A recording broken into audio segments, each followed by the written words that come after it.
دعاؤں سے وہ کام بنتے ہیں جو نہ پیسے سے بنتے ہیں نہ مجاہدے سے بنتے ہیں۔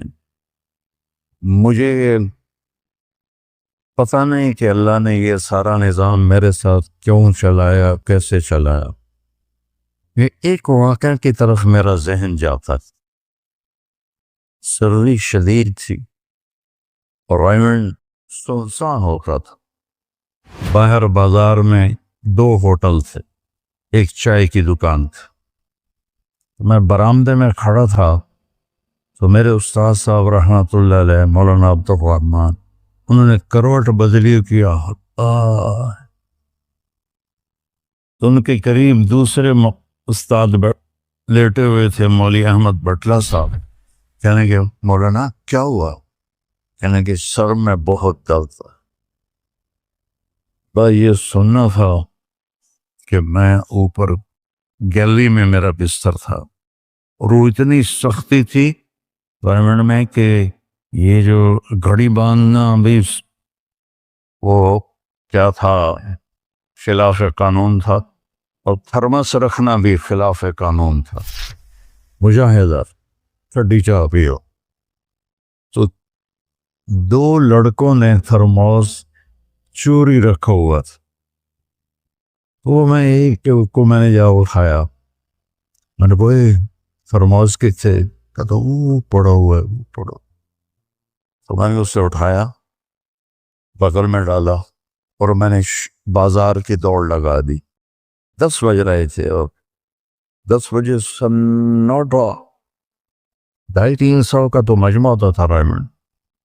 میں کہا یا اللہ کوئی دکان کھلی ہو، یا اللہ کوئی دکان کھلی ہو۔ تو میں ننگے پاؤں، دسمبر کا مہینہ تھا، میں ننگے پاؤں دوڑا اور میں نے دیکھا تو وہ چائے کی دکان کا دروازہ بند تھا اور روشنی آ رہی تھی۔ میں نے کہا یہ لگتا کھلی ہوئی ہے۔ تو میں نے اس کے کواڑ ایسے کیے تو وہ کھل گیا۔ تو آگے وہ دکان والا، اس کا نام تھا انور ملتانی رحمۃ اللہ۔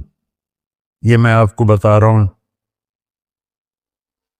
73-74 کی بات۔ تو وہ بیٹھا ہوا تھا، میں نے کہا بھائی انور چائے بنانی ہے۔ کہا بھائی میں تو اورنگ بھائی میں تو تھکا ہوا ہوں، یہ دودھ پڑا ہے خود ہی بنا دے۔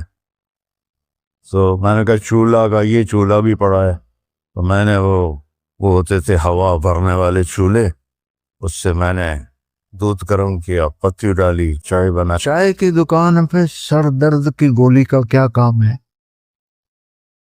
میں نے کہا بھائی انور کوئی سر درد کی گولی ہے؟ ارے بھائی وہاں دیکھ لے شاید پڑی ہو کوئی، وہ کھڑکی سی تھی۔ جب میں نے وہاں دیکھا تو ایک گولی ساری ڈان ہوتی تھی، وہ وہاں پڑی ہوئی تھی اور اس پر مٹی جمی ہوئی تھی۔ جب اللہ کچھ دینا چاہتا ہے، میں نے وہ گولی اٹھائی، وہ پھر دوڑ لگائی ننگے پاؤں، اور مولانا رحمہ اللہ فوت ہو گئے، سر پر رضائی لے کے لیٹے ہوئے تھے۔ تو میں نے اسے پاؤں دبائے تو انہوں نے رضائی کو کہا ہاں کیا بات ہے؟ میں نے کہا جی یہ چائے ہے اور یہ سر درد کی گولی ہے، آپ کو درد ہو رہا ہے، نوش فرمائے۔ تو ان کے ہونٹ ہلے، میں نے نہیں سنا، دعا دی انہوں نے مجھے۔ کیا دعا دی؟ وہ خود فرماتے تھے کہ طارق جمیل کی قبولیت میری دعا سے ہے، اور ایک میرے ساتھی تھے مولوی خورشید کی قبولیت میرے ڈنڈوں کی وجہ سے، اس کی پٹائی بہت کی تھی انہوں نے۔ تو میرے بارے میں فرماتے تھے کہ یہ میری دعا کا اللہ نے اس کو سلا دیا ہے۔ تو انہوں نے بے ساختہ مجھے دعا دی، انہوں نے سنی نہیں، چائے پلائی، گولی کھلائی، اللہ نے کیا سے کیا کرتے۔ میں اپنی بیگم پھوپھی رحمۃ اللہ علیہ، والدہ رحمۃ اللہ علیہ کے ساتھ حج پہ گیا۔ ان کو لے کر میں باہر نکلا تو 2 بوڑھی عورتیں بیٹھی تھیں۔ میں کہا اماں جی کیوں بیٹھی ہو؟ کہ پتر راہ بھول گئی ہیں. اب میرا بھی وہ دوسرا حج تھا, مجھے بھی مدینہ کا حدود اربا پتہ نہیں تھا. میں کہ کوئی ہے تھوڑے کول کارڈ؟ انہوں نے کہا اے کارڈ ہے. میں کہا اچھا آ جاؤ. اور دونوں چل پڑی. مجھے ایک عرب ساتھی نے پورا گھر دے دیا. بس جو دروازے پر پہنچے تھے ایک اور کھانے لگی, نہیں میں نہیں جانتی. وہ کرنے کے دیکھ کے نا شور شریف لگتا ہے, کوئی ایڈی وڈی گل. آ جا آ جا. وہ دہا کو لے کے میں نے اپنی بیگم سے کہا کہ ان کو کھانا کھلاؤ, اور وہ کارڈ لے کر میں اپنے ایک دوست کے پاس گیا, وہ جو جس کا گھر تھا. میں نے کہا اٹھو دکان سے اور یہ پتہ تلاش کروا. تو ہم دونوں گاڑی میں بیٹھے اور گھومتے گھومتے گھومتے کوئی آدھے گھنٹے کے بعد ہم نے وہ بلڈنگ تلاش کری. تو ہم واپس آئے تو دونوں مائیاں عرب والے کی تھیں, سوئی پڑی تھی. میں نے کہا اماں جی اٹھو,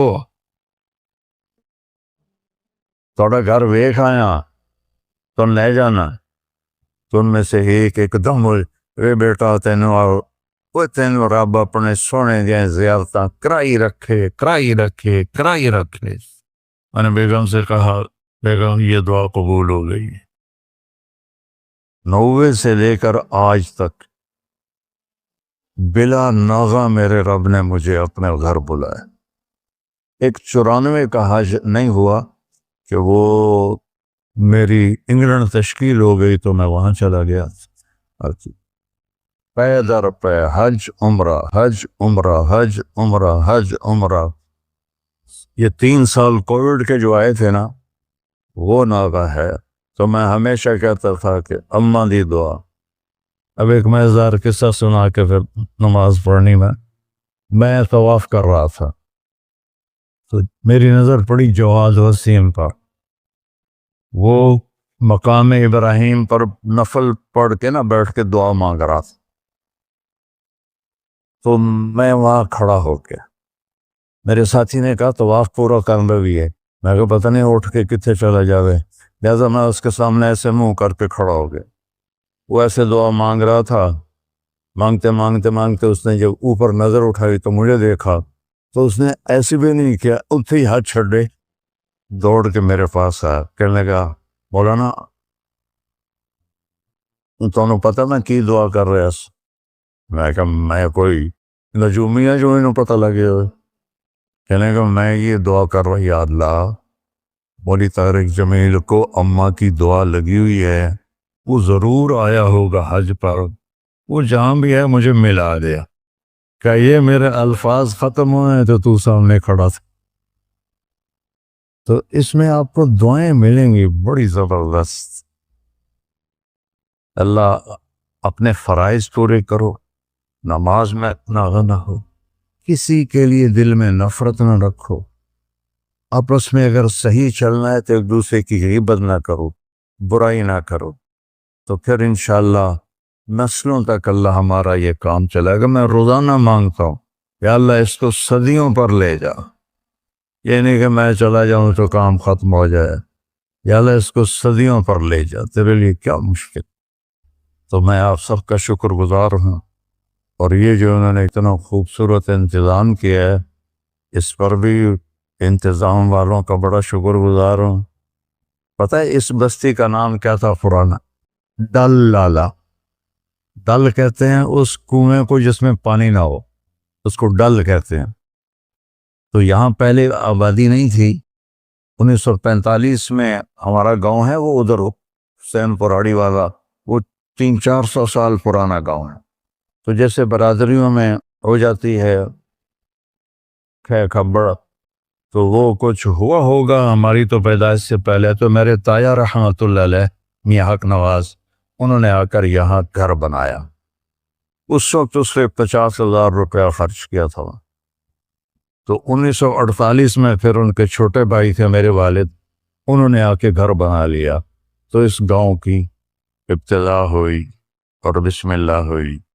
تو اللہ تعالیٰ اسے آباد رکھے, اس چھوٹے سے گاؤں سے اس میں یہ رونقیں لگی رہیں. آپ کے تعاون کا, ان مستورات کا, ان بچیوں کا, آپ کا سب کا انتہائی شکر گزار ہوں.